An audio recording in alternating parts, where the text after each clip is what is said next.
좀 전에 선상을 강의하고 지금 여기는 강일본인데요. 공유 경제에 대해서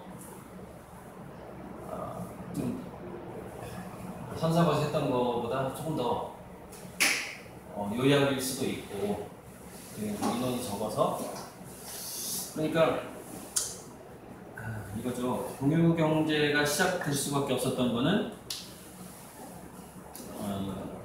돈을 벌 수 있는 그 수단을 가진 사람들이 일부에게 이렇게 쏠림 현상이 나타났다는 거예요.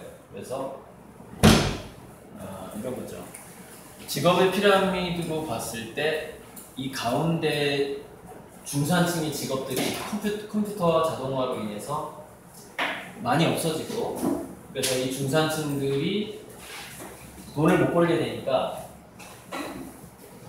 담보대출을 못 갚았고, 그래서 2008년 금융위기가 왔고, 그 이후로 계속해서 이게 돈 거래가 안 되고 직장도 줄어들고 그러다 보니까 또 지갑도 비고, 그래서 이제 미국에서부터 2008년 금융위기 이후 주변을 둘러보니까 자기가 현찰은 없는데 예전에 잘 나갈 때 사놨던 차가 있는 거야. 차.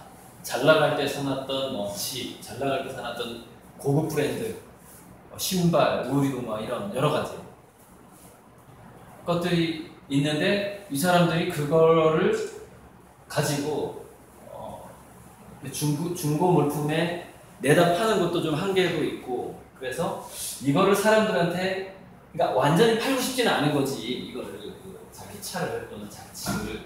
지금 집을 자기 방을 빌려주고 집을 빌려주는 것이 집을 파는 게 아니라, 어차피 살 사람도 없고 이제 사람들이 돈이 없어졌으니까 파는 개념이 아니라 빌려주고 조금 사용료를 내가 받을 수 없을까라고 생각하는 사람들이 마침 많이 있었어, 곳곳에.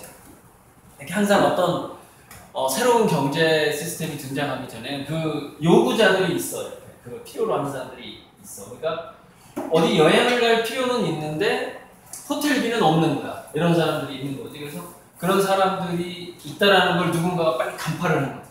그래서 빈 방하고 빈 소파에 잘 수 있도록 빌려주고 나는 아주 약간의 그 소개료만 받으면 된다, 이렇게 생각하는 사람들이 나타나기 시작했고, 그래서 물건을 빌려주면서 거기서 뭔가 돈이 돌게 만들고, 사람들은 여행도 하고 새로운 사람들을 만나고 하면서 또 새로운 창의성을 얻고, 그렇게 어찌되었건 소통을 하고 공유를 하고 하는 것을 기존의 소유, 내가 돈 주고 얼마 주고 사고 얼마 주고 사고 이런 할 수 없는 상황에서 공유를 하는 것, 뭔가를 빌려 쓴다는 것, 그런 게 어쩔 수 없이 출발할 수밖에 없었다는 건데, 그 공유 경제의 출발에는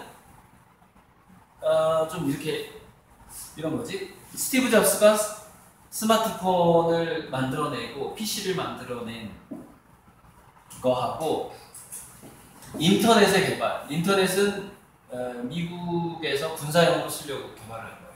인터넷의 개발, 또 군사용으로 쓰려고 GPS를 개발했는데, GPS를 일반인들도 지금 우리가 사실 GPS를 공짜로 쓰고 있거든. 공짜로 쓰게 되고, 그것을 공짜로 쓰게 했을 때 더 큰 이득이 있을 거라고 생각하는 거지. 이것을 돈 안 받고 GPS를 깔아주게 되면 사람들이 더 운전하기도 좋아지고 차도 더 살 거고, 그런 여러 가지 혜택이 있을 거라고 봤고, 또 클린턴 대통령이 세금을 들여서 만든 GPS니까 국민들도 쓰게 하자 해서 또 대중화가 됐고, 이게. 그래서 PC하고 스마트폰, 인터넷, GPS 이런 첨단 과학 기술이 다 어디로 모이게 됐어요? 우리 모바일 폰으로 모이게 된 거죠. 그래서 이 폰에 굉장한 잠재력과 가능성을 현재 갖고 있고, 여러분들의 이 스마트폰 하나가 미국이 달나라에 우주인을 보냈던 그 컴퓨터보다도 사양이 높아요, 이게. 그러니까 한 국가도 가질 수 없었던 것을 지금 여러분 한 손에 가지고 있는 거예요. 그러니까 여기 얼마만큼의 그 정보력과 힘과 권력이 있는지를 여러분이 상상할 수 없을 정도로 이 스마트폰이 가지고 있는데, 이게 대다수의 많은 사람들이 가지고 있다는 점 때문에 누구는 그것을 잘 활용하고 누구는 잘 활용 못하고 지금 그런 상황이에요. 그래서 공유경제는 어찌되었건 GPS, 인터넷, 컴퓨터의 PC 기능 이게 지금 스마트폰 안으로 들어왔다는 것 자체 이거 자체가 가장 큰 운동입니다. 그리고 이 안에서 스마트폰, 모바일로 여러 가지 커뮤니티를 형성할 수 있다는 거. 그리고 나의 정보를 동시에 여러 군데 알릴 수 있다는 거. 내가 택시를 타고 싶어 하는 거를 택시 기사도 알 수 있고 나중에 뭐 이렇게 되는 거지. 내가 배고프다는 것, 내가 목마르다는 것도 주변 사람들이 알게 되는 거죠. 그런 것들까지 이 폰이 나의 몸 상태까지 이제 체크해주는 그런 시대가 오니까. 그래서 이거는 지금은 정보를 내가 정보의 접근성이 그게 공짜가 됐어요. 거의 완전한 공짜라고 볼 수는 없는데 아무튼 거의 공짜가 됐어요. 그래서 정보가 공짜가 됐고 앞으로는 에너지가 공짜가 될 거예요. 전기가. 그래서 여러분들은 스마트폰으로 정보가 공짜가 된 것에 너무 물론 거기서도 기회가 남아있을 수 있는데 앞으로는 이거 두 가지를 결합해야지 새로운 공유경제를 만들어낼 가능성이 많아요. 정보도 공짜가 됐고 에너지도 공짜가 됐기 때문에 될 거기 때문에 아직은 안 됐지만 될 거를 미리 상상을 해야 돼. 전기 에너지가 이제 프리가 될 것이다. 에너지가 완전히 공짜가 될 것이다.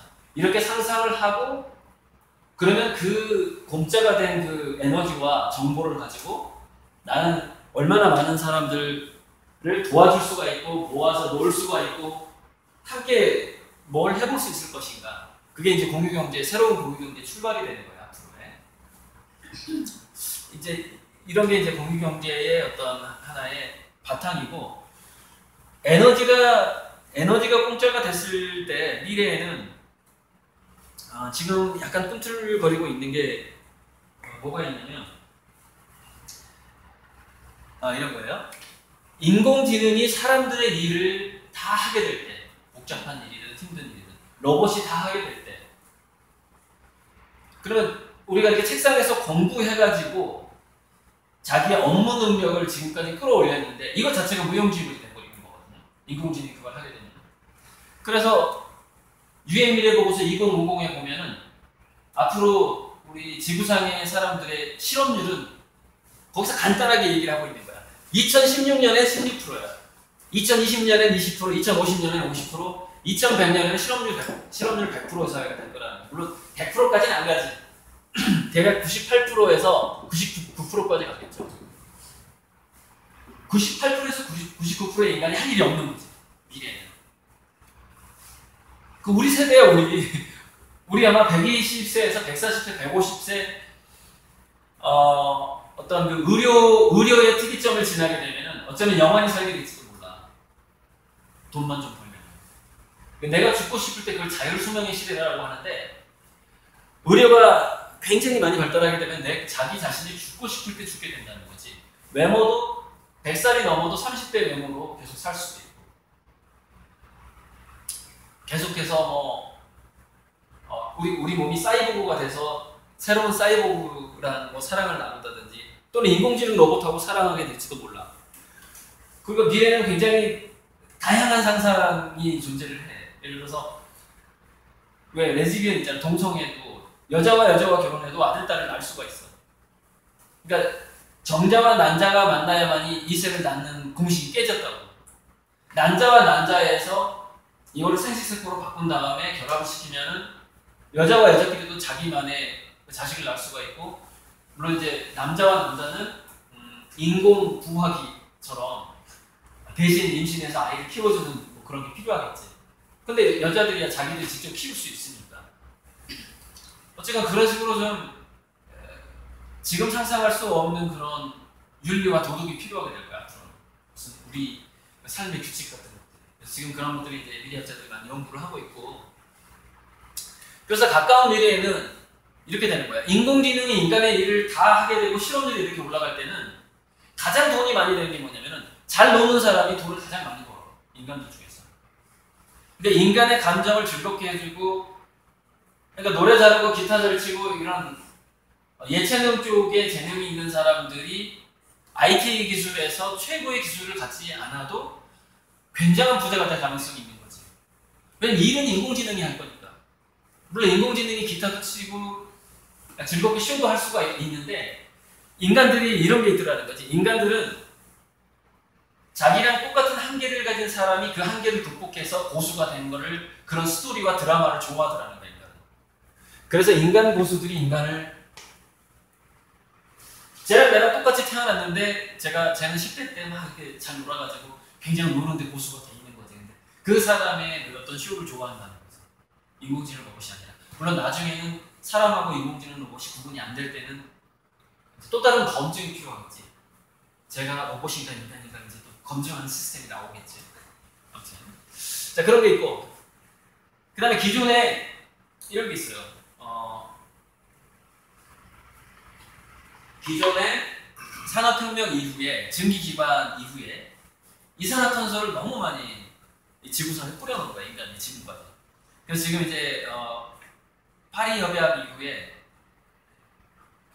이산화탄소 배출량을 줄이자고 지금 협약을 했는데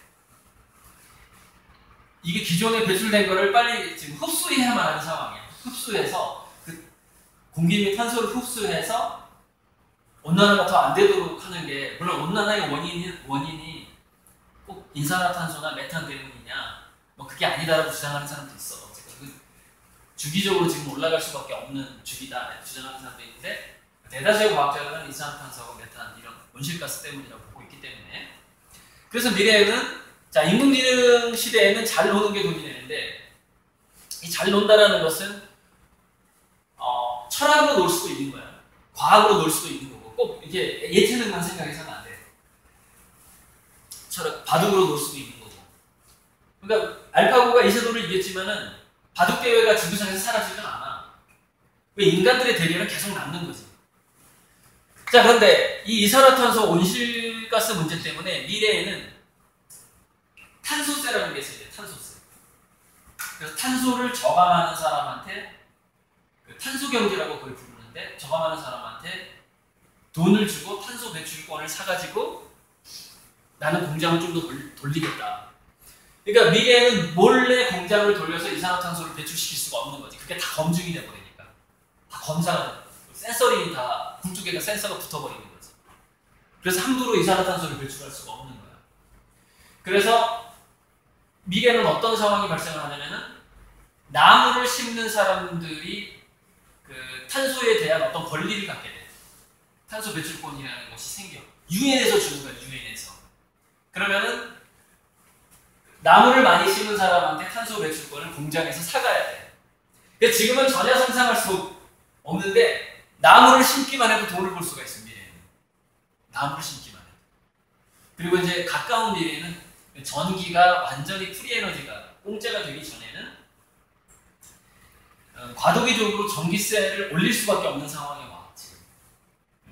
그 이유는 여러 가지가 있는데 막 정치적인 이유도 있고 근데 전기세를 올리게 되면 굉장히 많은 청년들이 태양광 에너지로 또는 풍력이든 태양광이든 간에 전기를 생산해서 기업에게 파는 청년들이 많이 생기게 될 거예요.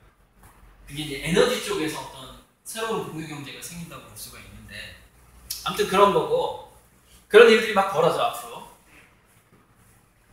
그래서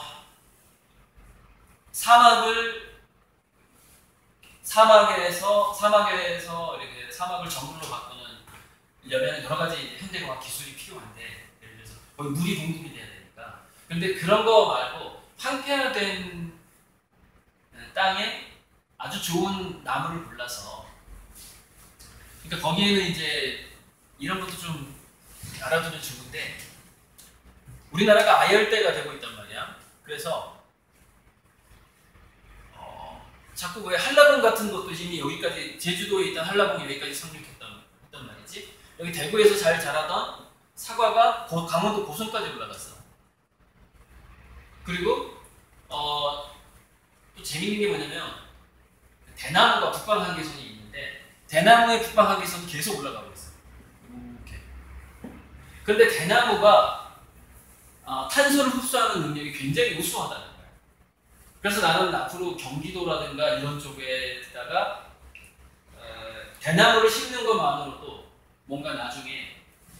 그것이 돈이 되는 그런 때가 오지 않을까 지금 예측을 하고 있어.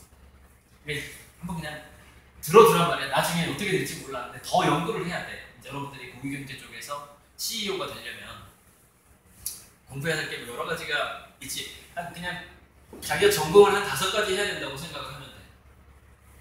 전공을 아주 빠른 속도로 독서를 통해서 스스로 독학을 통해서 나는 최소한 5분야에서 전문적인 지식을 갖겠다라고 생각을 하고, 또 하나는 사전. 지금까지 지구상에 등장한 모든 단어의 뜻을 한 번쯤 이해하고 넘어가겠다고 생각을 하고, 사전을 꼭 한 번씩 통독을 해야 돼. 그게 영어사전이고 국어사전. 교회 다니는 사람이 성경을 통독하듯이 우리 인류는 언어를 통해서 다양한 상상력을 하고 언어를 통해서 뭔가 스토리를 써내려가고 하기 때문에 창업이라는 것은 새로운 이야기를 쓰는 거예요. 새로운 관계를 만드는 것이고, 그래서 국어사전을 한번 정말 성경책처럼, 저는 교회 안 다녀요. 예전에 교회 다닐 때도 성경책을 다 안 봤어요. 하지만 국어사전 한 번쯤 봐야 돼. 우리가 그 언어의 세계에서 살고 언어로 상상을 하기 때문에. 그래서 그런 일들을 하면서 앞으로 이런 어떤 오늘 제가 공유경제 미래에 대해서 대충 얘기하는 것을 힌트를 가지고 여러분이 대학 생활을 잘 하다 보면은, 난 지금 명문대 가라고 얘기하는 게 아니에요. 대학을 안 가도 좋아요. 하지만 새로운 기회가 분명히 다가오고 있다. 그것은 공부를 해서 얻을 수 있는 것은 아니다라는 거예요. 중요한 건. 그것은 현장에서 발빠른 실천과 지갑이 텅텅 비어가는 사람들을 어떻게 해서 더 행복하게 만들 것인가라고 생각하는 그런 어떤 자선사업가의 마인드, 봉사의 마인드, 재능기부를 하고, 내가 더 젊은 두뇌니까 좀 더 상상을 해서 50대 넘은 사람들, 50대 넘어서 가난해진 사람들에게 어떤 도움을 줄 수 있을 것인가, 자식들한테 버림받고 독거노인이 된 사람들에게 어떤 도움이 될 수 있을 것인가, 이런 것들을 자꾸 생각했을 때 공유경제의 CEO가 될 가능성이 올라가는 거죠. 공부도 하고 봉사정신도 갖고 하다 보면은. 자, 그래서 자, 이거 얘기하고 일단은 좀 이게 지금 도입부라서 오리엔테이션인데, 그래서 미래에는 저출산이 그 국가 경제에 악영향을 미친다는 것은 누구나 다 알게 된다고. 그래서 아마 여러분들 세대에는, 우리 때는 지금 그게 없는데, 여러분들 세대에는 아이만 낳아서 길러도 아마 돈을 주는 그런 시대로 바뀌게 될 거고, 만약에 안 바뀌면 여러분들이 투표를 통해서 그렇게 바꿔야 돼요. 그러니까 한 아이를 굉장히 소중하게, 부모도 그렇게 여기고 국가도 그 아이를 기르는 것 자체를 굉장히 소중하게 여기도록. 그래서 지금 이렇게 양육비, 유치원비 주는 수준의 곱하기 5배에서 10배 정도로 갈 수 있게끔, 그런 식으로 저출산을 해소하는 데 있어서 여러분들이 직접 낳기도 해야 되고 놔주기도 해야 되고, 또 국가가 그렇게 할 수 있도록 좀 생각을 해주기 바래요. 그러니까 우리나라의 위기가 저출산의 위기 말고 2가지가 더 있는데 이거예요. 비슷한데, 자, 인공지능의 위기가 있고, 인공지능의 위기는 일자리가 사라진다라는 거고, 저출산 인구가 줄어들게 되면은 국가의 힘 내지는 경제력이 계속해서 사라지다가 민족 자체가 사라지는 그렇게 될 거라는 거예요. 그 위기가 있고, 이제 또 하나가 농업의 위기가 있어요. 우리나라에 식량 자원, 농업의 위기가 있는데, 그것은 여기서 나무를 심는 거하고 좀 비슷한데, 어차피 나무를 심어서 지구 온난화를 내가 좀 막는데 이바지를 하겠다라고 마음을 먹고, 그 나무의 종류를 연구하는 거지. 그래서 그 나무 종류 중에서 우리나라가 아열대가 돼가기 때문에 아열대 작물이나 아열대 과일나무 중에서 상당히 돈이 될 만한 게 뭔가를 또 연구를 해보는 거야. 그래서 지금 강원도 원주에 가면 커피를 비닐하우스에서 키워서 아라비카 커피를 직접 생산해서 돈을 벌고 있는 그런 농장이 있거든요. 커피 농장이. 그래서 확실하게 우리나라가 때가 되기 전에는 아마 비닐하우스나 실내에서 그런 작물들을 키워야 될 텐데, 나중에는 근데 그것을 여러분들이 친구들끼리 돈을 모아서 그런 어떤 비닐하우스를 만들고, 뭐 아열대 작물 중에서 괜찮은 거, 요즘에 좀 제가 읽은 책에서 인디언 시금치라는 것이 굉장히 영양가가 많더라고요. 인디언 시금치라든가 아보카도라든가 뭐 아사이베리라든가 이런 것들이 우리나라에 직접 생산이 될 수 있다고 보거든요. 근데 그런 것들을 가져와서 실험을 하고 여러분들이 큰 돈은 안 되더라도 시도를 하게 되면은 어느 순간 그것이 우리나라의 어디선가 비닐하우스를 벗어나서도 아마 성장을 하게 될 수 있다고 봐요. 지구의 평균 기온이라는 게 저는 그래요. 꼭 이산화탄소하고 메탄 때문만은 아니라고 보거든요. 뭔가 주기가 있어요. 그건 태양의 흑점 활동 주기하고도 관련이 될 수도 있고, 지구 자체 내에서 나오는 어떤 가스 때문일 수도 있어요. 또는 화산 폭발이 증가하게 되면 기온이 올라갈 수도 있고, 뭐 그런 거예요. 지구상에서 뭔가 사람들이 내뿜지 않는데 메탄 같은 게 계속 나올 수도 있고. 그래서 향후에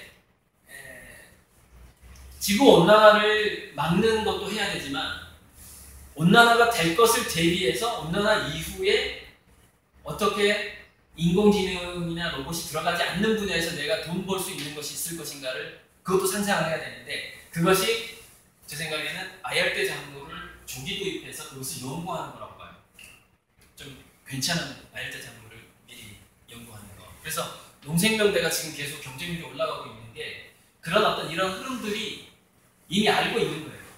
지나치도 하는 선생님들도 알고 있고, 그래서 대다수의 부모들도 알고 있고. 그래서 예체능대하고 농생명대, 바이오 이런 데가 계속 세지고 있잖아요. 지금. 또는 심리학과나 뭐 생물학과 이런 데. 왜냐면 인공지능 로봇이 활동하게 될 영역으로는 이제 사람들이 안 가려고 하는 거예요. 그 전공 자체를. 그 부분을. 그래서 아무튼 다 얘기했어요. 다 얘기했는데 여기서 세 가지만. 자, 여러분이 계속해서 새로운 생명을 아무리 힘들더라도 낳아야 된다는 거예요. 그게 굉장한 잠재력이고 에너지예요. 또 하나는 에너지가 프리가 될 거라는 것을 생각을 해야 돼요. 또 하나는 정보가 모두 공개되고 공유될 거라는 것이죠. 그러니까 아이를 낳고 공짜가 된 에너지를 어떻게 잘 쓸 것인가, 공짜가 된 정보를 어떻게 잘 쓸 것인가, 이것이 앞으로의 공유경제의 세 가지 축이 될 거라고 보고 있습니다. 자, 이 생명에는 농생명도 들어갑니다. 아기를 낳는 거, 그 다음에 식물이나 생명체를 다루는 것까지 다 포함되는 거예요.